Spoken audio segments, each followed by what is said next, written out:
Hey everybody, welcome back to When Harry Met Board Games. I am Harry, and before we go any further, don't forget to hit the like button down below, and please subscribe if you're interested in seeing some more great board game related content.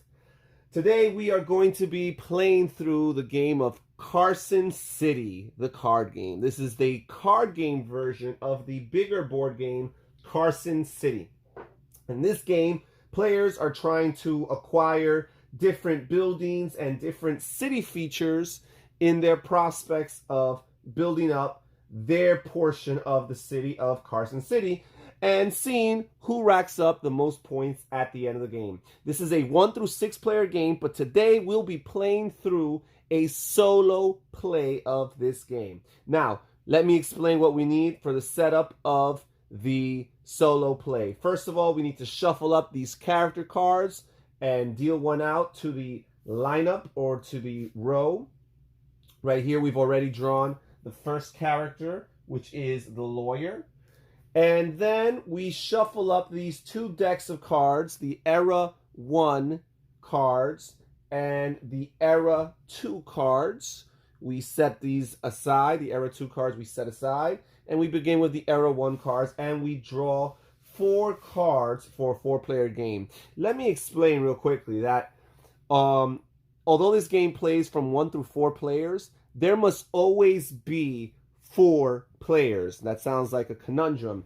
The explanation is there always has to be an amount of dummy players to supplement the human players so that the total players sums up to 4. So in a solo game, you would need 3 dummy players. Each player will get their hand of cards with a suit that is particular to them. So I will be having the sheriff's hat suit, and and I grab a hand of cards ranging from 1 through 9. The dummy players will have the cactus and the spur boots and the sheriff's badge, respectively.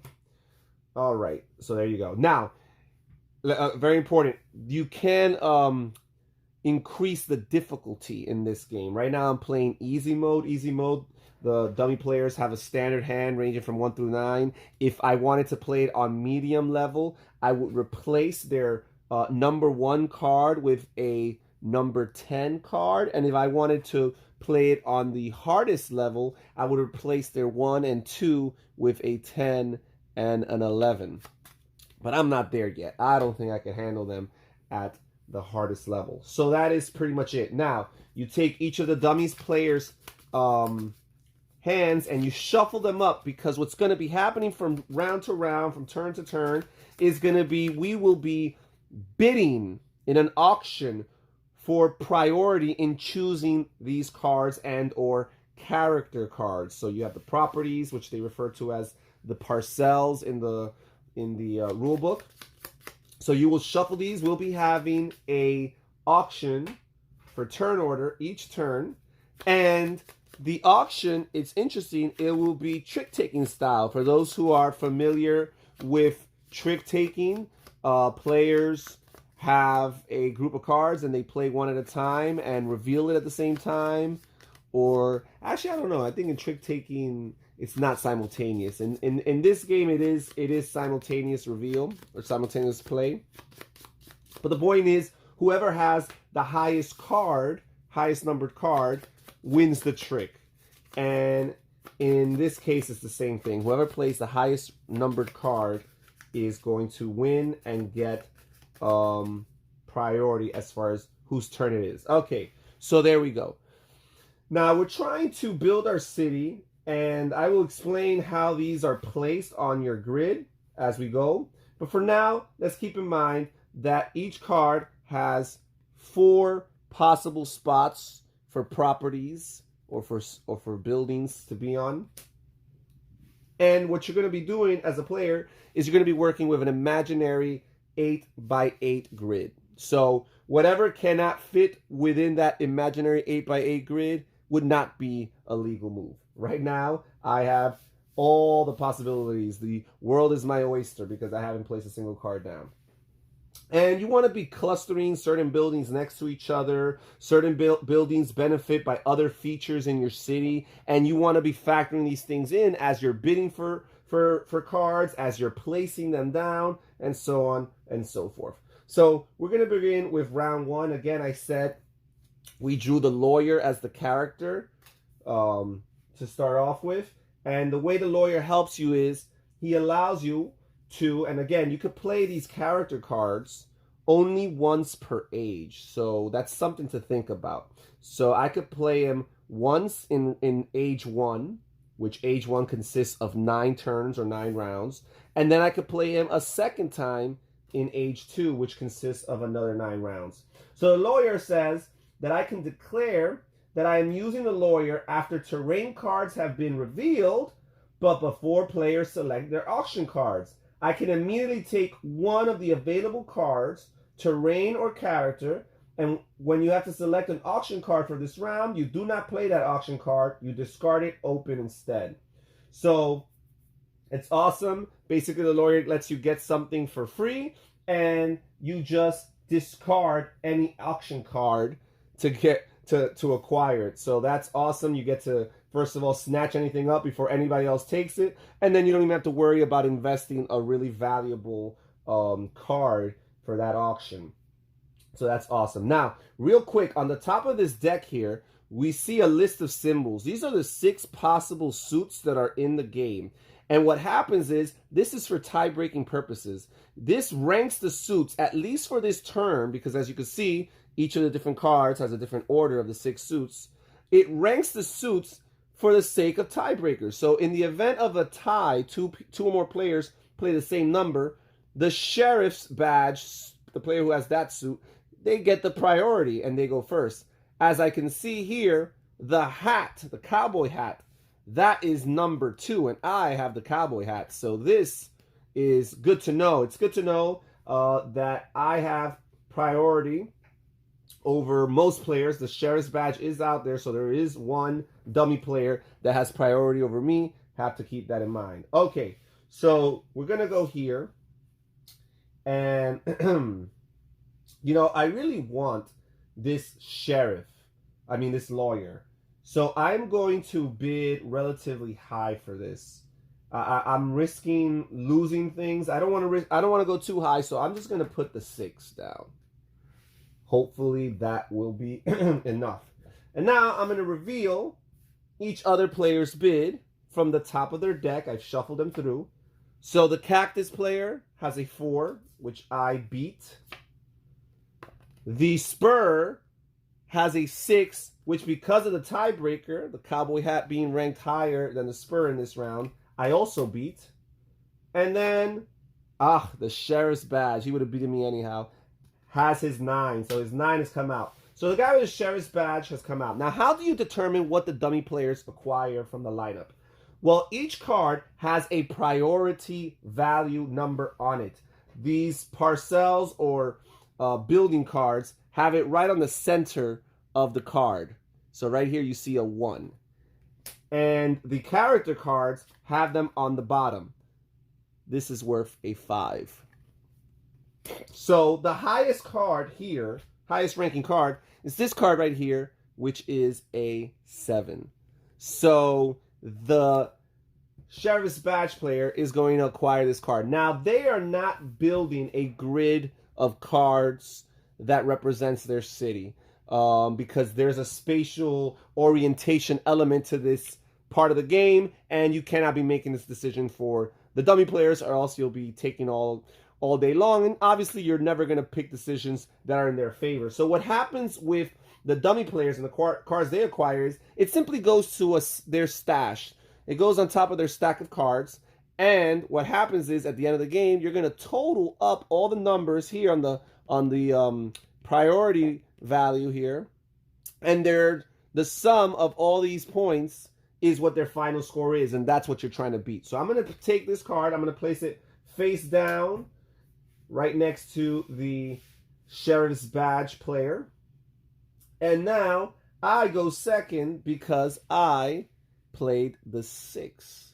And I have priority over the spur. So I'm going to choose this lawyer because I'm going to have a turn, I know it, where I'm really going to want something very, very badly, but I'll probably have low cards to spend, and this will give me that special ability. Okay, then we proceed with the cactus player. Oh no, the spur first. He'll get this 5, and poor Mr. Cactus will only get this 1 right here.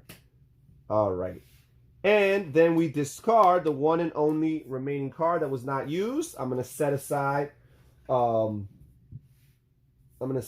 these cards. As a matter of fact, I'll just keep them right here as a reminder of who's bid what. Okay. So, now we will move on to the next round. We'll fill up the lineup yet again with a character card. Here we go. We've got here the Prospector, who at the end of the game is worth 1 victory point for each mountain and each mine that is present in my city. So if I would go for the Prospector, I would need to invest into mountains and mines. And then here are the parcels for this round. Okay, here we go. And now let's see if anything here interests me. Honestly speaking, there is a lot of trash here. We got 2 empty cards, 2 blank cards, and then 2 cards that don't have a lot in them. I'm interested in the Prospector, but at the same time, he would kind of zero me into a particular strategy, and I'm not willing to bid too high. I'm actually going to throw down you know what? I think I'm going to throw this round away with my 1. I think that's what I'm going to do. But then I'm pretty much guaranteed to get one of these empty things. But I can't, I don't want to risk, and I also don't want to bid high for this turn. So I'm just going to throw down my 1. And the Cactus player is going to throw down a 5, which beats me. The Spur is going to throw down a 2, which beats me. I could have at least gotten 3rd place with a Spur. And the Sheriff's Badge is going to throw down a 7, which also beats me. So the Sheriff will once again go first, the Sheriff's Badge. And the highest priority value here is the Prospector, who's a 6. So this will be added to his stash. And then the Cactus player will get the next highest number, which is this 3 right here, which had a mine on it.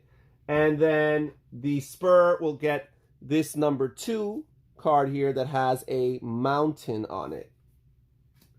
And then finally, I pretty much have no decision because there's 2 copies of a card and they're both the same card. So I will grab this blank card here and discard the remaining card. And then we proceed to the next round. We flip over the character card, and here we have a new character.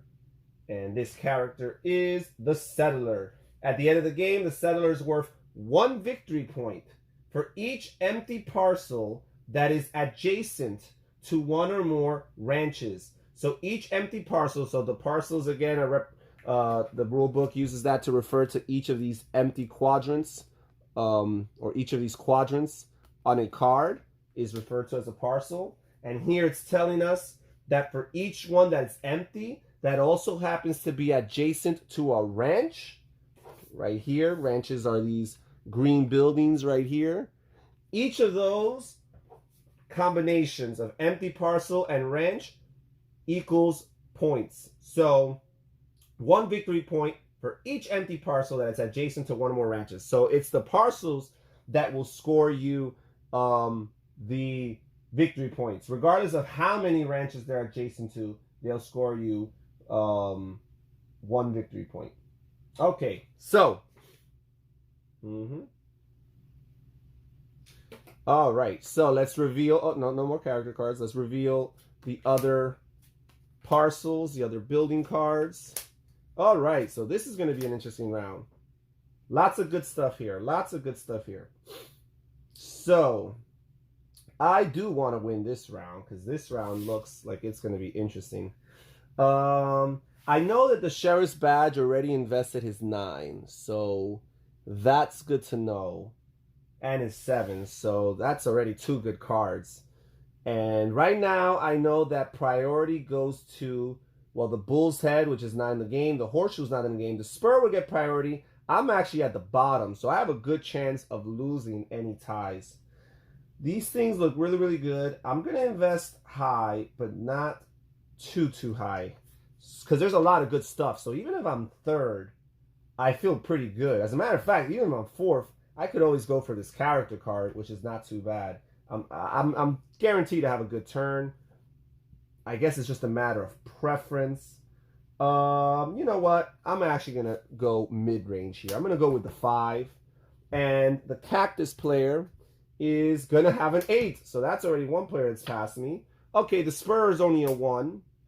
And the sheriff's badge is only a 1. So I will go second. So the cactus player is going to get the card with the highest priority value, which is this card right here, which is a 9. It has a few houses in it, and it has a general store, which is scored for each house that's adjacent to it, plus it scores for each house that you have in your entire city. Also here, you see some outlaws. That little picture here represents outlaws, which at the end of the game, if you have outlaws, no matter how many outlaws you have, if you have outlaws in your city, you will have -6 points. However, if you can ever acquire the sheriff, who's a character in this game, or a prison, which is a building in this game, then you nullify those outlaws and you don't get their -6 points. So the cactus player will add that to his stack of cards, and then I am second, and I'm debating between these two cards here because they both have 2 houses, but the orientation is different. I'm actually going to go with this one because it's just a little bit simpler for me to work with because they're both right next to each other. And this is one of the interesting things about this game. As I'm creating my grid, I can lay cards over one another. So I can place this like this, as long as I respect certain placement rules. And the placement rules are, you must, to cover up, you can cover up an empty parcel or an empty quadrant of your card with anything.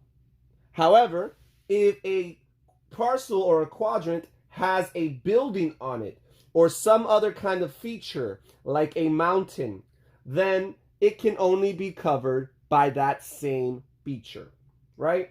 So that's something you have to factor in as you acquire buildings, and that's something you have to factor in as you interpret the orientation of each card, which cards will allow you to work with your current grid. So I've placed this over here. You can never slide a card on top. You could, or underneath. You could only put it on top. As a matter of fact, this would be a smarter move, I find. Yes. Okay. All right. There we go. And then we continue with the turn order. So both the spur and the sheriff's badge played a 1. So the priority in this turn goes to the spur. So the spur would grab this 5 right here, the settler, and add it to his stack. And then finally, the sheriff would take this 3 here and add it to his stack. Okay. And then we proceed with the next round. We get rid of this card, flip over the character card, and we have yet another character. And this time here, we have the teacher. At the end of the game, the teacher is worth 1 victory point for each house in your city, and she's worth 2 victory points for each townhouse and or hotel in your city. So this character here is very helpful for people who have lots of houses in their cities. All right, then we fill up the row here with the different cards. All right, so again, there's a lot of interesting options here. This is a very valuable card here. It has a townhouse, which a townhouse is worth 2 regular houses, and you can use a townhouse to cover up a house. It also has a bank, which will score you for adjacent houses, and it will score you for mines that you have in your city. It has a drugstore, which will score you for adjacent houses, and it will score you for the ranches you have in your city. It has a blacksmith that will score you for the ranches and the mines you have in your city. So that's a lot of really good stuff right there. But this teacher also looks interesting. So I think I have a good chance at winning. This player has played his 9 and 7. This player has played their 8. This player has some good cards out there. Now, in this turn, I am yet again at the bottom. Oh, that's 2 turns in a row where the cowboy hat is on the bottom. So I'm going to lose any tie to any player, which is something I have to factor in my decision. So I do want to win this bid, but I'm not desperate to win it. So I'm going to play my 7, which is a really good card, but still gives me 2 better cards out there. I'm wondering if I should use my lawyer. The thing is, the reason I want to use my lawyer is because I want this card, but I would not mind settling for the teacher. Yeah. I'm gonna use the 7 here, and we'll see who the cactus plays. The cactus plays the 9, so the cactus is definitely gonna take that amazing card away from me. And then the spur will play a 4, which I can beat, and the sheriff's badge will play a 3. All right, so again, this has the highest priority value, a total of 18, a whopping 18 points will be added to the cactus player. Then I am next. I can go for this ranch and blacksmith, which is actually a couple points because the blacksmith scores for ranches, and there's already 2 ranches here. But I'm actually going to go and get the teacher and hope that I can invest accordingly to optimize her. So I'll get the teacher here, and then the spur goes next. They'll get this card, which has a priority value of 9, added to their stack right there. Then we have the sheriff, who will grab this 4 and add it to his stack. All right, we discard this card and we move on to the next round. All right, who do we have right here? We have the Chinese worker. The Chinese worker allows you to use the effect before players select their auction cards.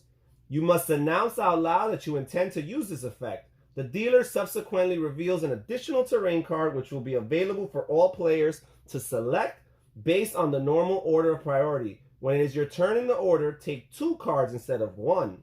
So the Chinese worker allows you to take 2 cards instead of 1. Sounds very interesting, but as you can see, I already have 2 character cards. I don't know if I want any more character cards. I really want to start investing on my player grid in my city because it's kind of meager right now. Okay, so let's move on. We will reveal the city cards here. Okay. Here we go. Here we go. All right. This is some trash. But the question is, can I keep on just not doing anything? Well, I don't want to work hard for this, honestly speaking. And I also don't want to end up with trash. Woo! So I think I'm just going to invest. I'm going to invest low on this one. But you know what? I'm going to invest low. I'm going to do this 3 right here. All right. Here's the 3. And in this round, the cowboy head is on the top. So I break all ties in this round. So I am guaranteed to beat the cactus player. Here's a 9. I will lose to them, to the spur. And here's a 5. Okay, so I will go 3rd.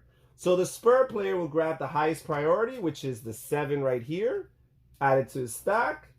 The sheriff will grab the next highest priority, which is the 6, add it to his stack. And then I will grab this, which is not too great. I'm going to play it right here because I want to leave open space for houses to be benefited by different buildings that are adjacent to it. All right. And then the cactus player will grab this card that is only worth 1 point. And we proceed to the next round. We reveal the next character card. And here we have, who is this? The Indian. At the end of the game, the Indian is worth half a victory point for each available parcel of land not covered by a terrain card. Okay. Half a point for each available parcel of land not covered by a terrain card. Okay. So basically, you get rewarded for the parts of your grid that you haven't placed cards on top of. All right, all right. That's going to be interesting. And then let's reveal the parcels. Okay, here we go. You know, I'm really not satisfied with what's coming out. I'm just going to have to start investing towards the mountains because it looks like that's what's good. I could get this mine here. I could get these mountains right here. These are a lot of mountains, and then hope for something in the future, a mine. All right, so I'm going to play this 4 right here. Okay, and the cactus player will play a 7, and the spur will play a 7. So it looks like I'm going to be at 3rd at best. Oh, and the sheriff's badge will play a 4, and in this turn, the sheriff's badge is higher ranked than the cowboy hat, so he breaks the tie. So I will be last. So they both played 7. Priority goes to the spur. He's going to grab the highest number, which is this 5, add it to his stack. The cactus will get this 4 right here, because this is the way it works. This has a priority value of 4, as well as this. Whenever there is a tie in priority value, you work your way from left to right from the stack of cards. So the Indian comes first. So the cactus player will add this to his stack. And the sheriff's badge will add this 4. And finally, I'm left with this 3, which is a wrench. And the wrench gives me a point for each adjacent empty space. So the best place to put this is somewhere where there's lots of empty adjacent spaces. And by the way, when they're counting adjacency in this game, diagonal adjacency is valid as well as orthogonal. So that's something to factor in. So I'm going to place him I have tons of empty spaces here, so I might as well use them to my advantage. I'm going to place him right here. Here's the thing though, this is going to be very hard to cover up. So I'm not going to do that. I'm going to place him here because it's easier to manipulate the grid if I don't leave that. If I leave this space here, the only way I could cover it up is if I cover up this house, which I could only cover up with another house or a townhouse. And basically it makes me feel like I've earned one less house because I'll have to cover up one of my houses. So I'm not going to do that. I'm just going to place it over here. And this ranch is already worth 1, 2, 3, 4, 5 points for me with potential of more. Okay, so there's that, and then we discard this card right here. Okay, now we move on to the next round.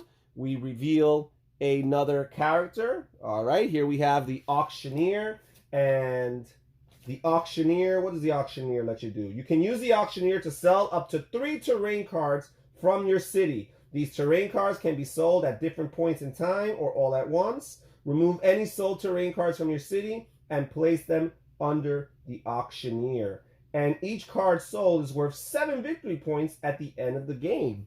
Interesting. That's very interesting. Okay. Then we reveal these cards here. Okay. All right. I just don't know. I know that Era 1 cards are weaker than Era 2 cards, but this is getting a little bit ridiculous.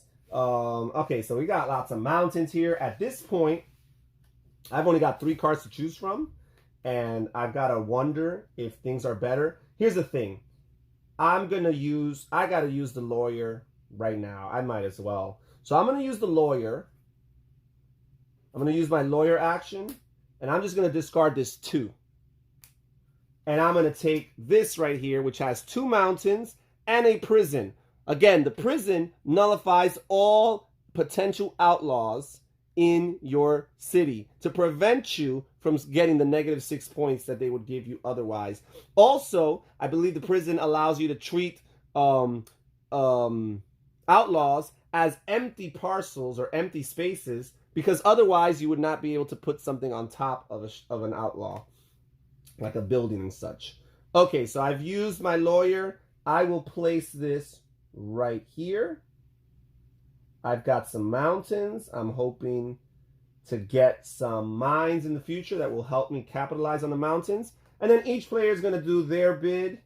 We have the cactus player here with a 6, and we have the spur with a 3, and the sheriff's badge with a 6. So the sheriff's badge has priority in this round, so the sheriff will draw first. The highest priority value here is the auctioneer. He'll grab that. Then the cactus will grab the next highest value, which is this 2. And then the spur can pick from either one of these that are worth 1. And we discard the remaining card. And we proceed to the penultimate turn on this round, filling up all the cards here in the row. Okay. Oof. All right, so there's some mines here with mountains. So here's the deal. I'm towards the bottom. The only person I could beat is the sheriff.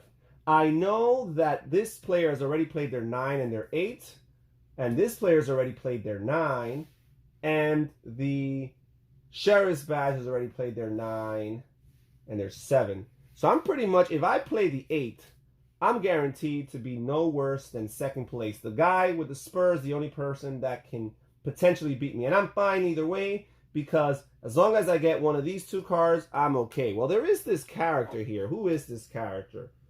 He looks interesting. I don't want to pass that up, even though, again, I have lots of characters that I could use more presence in my city. The banker. At the end of the game, the banker is worth 4 victory points for each bank in your city. That would be amazing if I already had banks. Going forward, I don't want to have to worry about investing in banks. So I'm not going to do that. I'm going to play my 8, and the cactus will play a 2. The sheriff will play an 8, or the spur will play an 8, and he has priority over me. And the sheriff's badge here will play a 2. So the spur will grab the highest ranked number, which is actually not the 5s. It is this one right here, the banker. So he'll add it to his stack. And then I can go and I can pick from either one. It's a matter of which one do I feel is more beneficial to me. Well, the mine scores for the adjacent mountains. Again, I could only put cards on top of parcels. I cannot slide them underneath. So from a spatial orientation perspective, this card is more advantageous to me. If I put this guy here, or is he more advantageous to me? This is the benefit of playing solos. You could play around a little bit with this. So I could go like this. I could... Yeah, I'm just going to go like this and start off with three spots adjacent to me. And we go on, okay? And then we got 2 players tied with 2. The priority goes to the cactus player. So they'll grab this 5, and the sheriff's badge will grab this 3. Okay. We discard this card, and now we go on to the last round in the first era. Okay, so first of all, a character card, and then the rest of the lineup here. Oh, right here, very important symbol right here. So this deadly skull with a cowboy hat on it represents the fact that the next character card must replace the current character card. So what happens is you take the current character card, slide it on the bottom, and then you reveal this card. And this is some kind of threatening figure here. So right here we have the outlaw, I believe. This is the mercenary. You may use the mercenary after all players have revealed their auction cards, but before they select their terrain cards or character cards. If you use the mercenary, you may add 5 to the value of your auction card you played this round. That is a really cool card. I wouldn't have minded having him earlier, but again, I've already invested into lots of characters, so I am fine with that. Okay, here we go. All right. So, I have no choice, and nobody else does at this point. I will play my 9. Cactus player will play their 1. Spur will play their 5. And the sheriff will play the 8.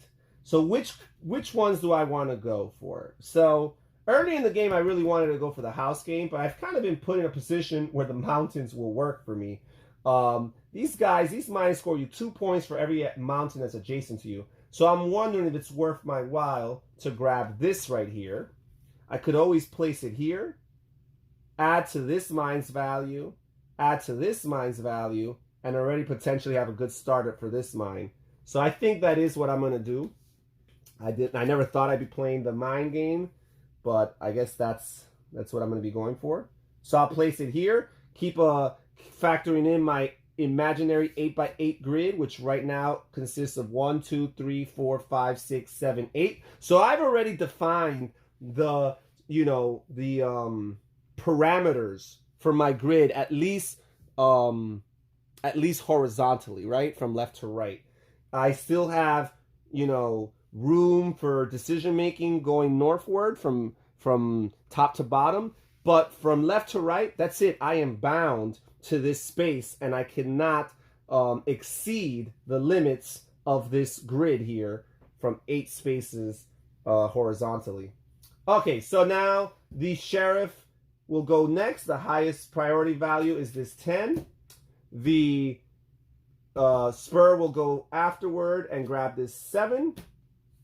And finally, the cactus will grab this 3 right here, and that is their hand. All right. Well, this was just the first era of Carson City, the card game. The second era plays very similarly. As you can imagine, there will be more valuable cards coming up. So the first era involved, lots of slow grinding, getting your momentum, building it, lots of weak cards, but they kind of set you up for what direction you're going for, what strategies you're trying to implement going into the second era. And again, as you see in the second era, you see lots of cards that are filled with lots of 4-space cards, more 4-space cards, 3-space cards, and a lot less empty cards. So you continue, you proceed, same mechanisms, 9 rounds, auction bidding with these suits here. Highest number wins. Tiebreakers are determined by the top card in the character deck. And finally, you score at the end of the game based on how many buildings are adjacent to one another. So certain buildings give you points for all the houses that are adjacent to each other. Certain buildings give you points for all the mountains that are adjacent to each other. Other buildings give you points for all the empty spots that are next to each other. Other buildings score you points for features or buildings that can be anywhere in your city, not necessarily adjacent to them. And some character cards give you points straight up or for completing certain objectives in the game. You total up all these points, and the player with the most points wins the game. It's a fun game. If you like the idea of auctioning with a twist, again, we have the little trick-taking element to this auction system here. If you like the idea of building a city, of constructing buildings that benefit from one another, the spatial orientation of this game, if you like these elements, this is a good game for you to try. And of course, the Wild West theme doesn't hurt. I feel that the Wild West theme comes across from the different symbols on the suits of the cards, from the characters that you play and what their special abilities signify, from the different buildings that you build and what they represent in this game. All of this contributes to the Wild West themed flavor of Carson City the card game. And that's it for today's playthrough. Thank you so much for joining us. Please make sure to hit the like button down below and subscribe if you're interested in more great board gaming content. And once again, thank you for watching When Harry Met Board Games. I'm Harry, signing off. Take care. Bye-bye.